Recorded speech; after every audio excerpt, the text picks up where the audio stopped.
বাংলা ১৪৩২ সনের শরৎকালের ২২শে ভাদ্র আজকে। এখন বিকাল ৫টা। ইংরেজি তারিখটা আজকে ৬ সেপ্টেম্বর ২০২৫। বিকাল ৫টা, সাড়ে ৫টা বাজে। আজকে সারাদিন অত্যন্ত গরম, কিন্তু বিকালবেলার ওয়েদারটা, সূর্য যখন নেমে যায় তখন মোটামুটি উপভোগ করার মতো। যাই হোক, আসি গরুর ফার্মে, আর ভিডিও নিয়ে আসছি মূলত আমি প্রথম আজকে কিছুদিন আগে, ২-৩ দিন আগে হাড্ডিসার গাভী বিক্রি করলাম।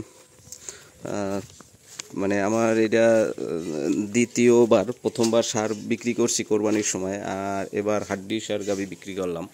বকনা ছিল এটা। তো ওইটারই ২-১ ভাই এবং কয়েকজনই দাম, মানে কীরকম কী খরচ গেল, কত কী লাভ লস এলো, এটা জানতে চাইছে। তো সেই বিষয় নিয়েই আসছি। তো এর আগে তো আমি কিনা বিক্রি নিয়ে তো কথা বলছি, তারপরেও আজকে আসলে সরাসরি কত কিসে বিক্রি করলাম, কেমন লাভ করলাম এইটা বলি। তো আমি গরু কিনছি কোরবানির একদিন আগে, আর বিক্রি করলাম এই যে গত ২-৩ দিন হইল, মানে একদম পাক্কা ৩ মাস হয়েছে। ওই মাসের ৫ তারিখে কিনছি, এদিকের ৫ তারিখে বিক্রি করছি। তো পাক্কা ৩ মাস হয়েছে হিসাব করে দেখছি। তো প্রথম দিকে গরু কেনার পরে আমি প্রথমে ওই গরুটারে খাবার দিছি। এবার হাতে বানানো খাবার দিতে পারিনি, কেনা ফিড কিনছি। কেনা ফিডের দাম প্রায় ৬০ টাকা করে পড়ছে এক কেজি। তো ওইটা দিছি আমি প্রথম দিকে দিছি ২ কেজি করে, আর ওর সাথে সকালে ১ কেজি, বিকালে ১ কেজি, আর প্রত্যেক বেলায় সাথে আবার ১ কেজি করিয়া কুড়া দিছি। তো কুড়া ১৫ টাকা করিয়া, তার মানে প্রতিদিন আমার খরচ গেছে ১৫০ টাকা। এর সাথে নাড়া খড় আছে, খড়ের হিসাবটা ধরে নেই, ওইটা আমি পরে ধরবো।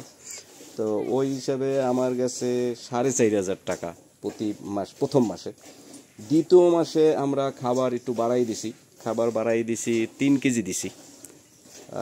৩ কেজি দিছি, মানে সকালে ১.৫ কেজি, বিকালে ১.৫ কেজি, সাথে কুড়া ওই ১ কেজি করেই আছে।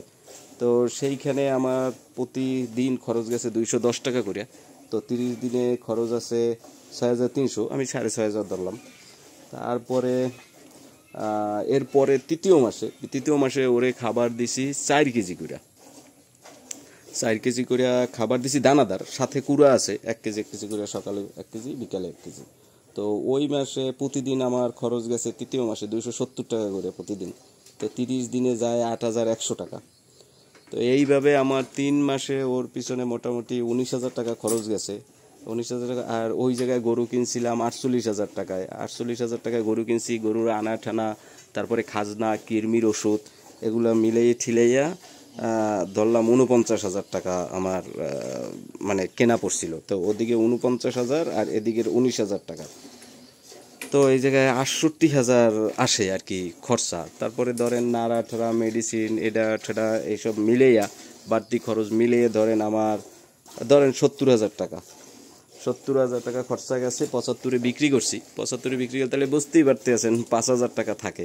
এই ৫,০০০ টাকাও থাকে কিনা আমি ঠিক বলতে পারি না, কেন আরও অনেক হিসাব আছে, কারেন্ট বিল, ট্রেন বিল, এগুলো অনেক হিসাব আছে।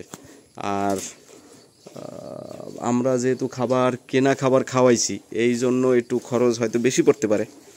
কিন্তু